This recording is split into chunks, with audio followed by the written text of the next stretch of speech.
So what is the fundamental basis of dry land? Moisture is the most limiting factor. So all our strategies should be based on that. Anthony has mentioned about the importance of modeling and how he gave emphasis on water balance and identifying up to even 6 millimeters of water use in the system. I find this framework by John Pasiora and John Angus, basically water supply is decided by the growing season rainfall, precipitation, and there will be some soil water from the previous crop. And of course, what we are trying to do is to minimize the loss of net runoff, deep drainage or soil evaporation.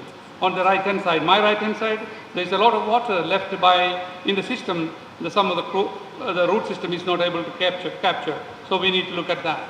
So that water is transpired by the plant, what we call the transpiration efficiency, and that produces the biomass. And of course, we are not necessarily interested in the biomass.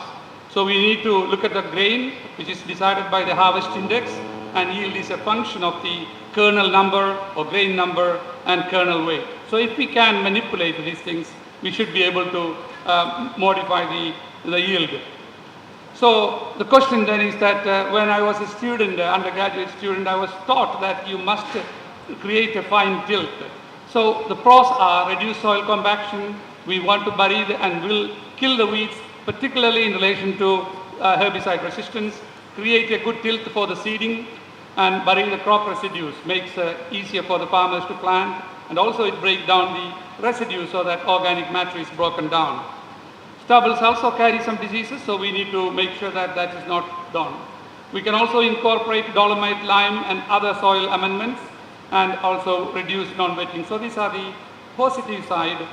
But if you look at the cons, it's very costly, and it leads to soil erosion, wind and water. Expose the moisture. So before planting, farmers plow, a lot of moisture is lost, which is precious. And it also rapidly breaks down the organic matter and also breaks down the soil structure. We heard from yesterday's keynote speakers. Surface sealing and compaction, and also decreased infiltration of the soil, and of course expensive, time consuming, and long-term decline.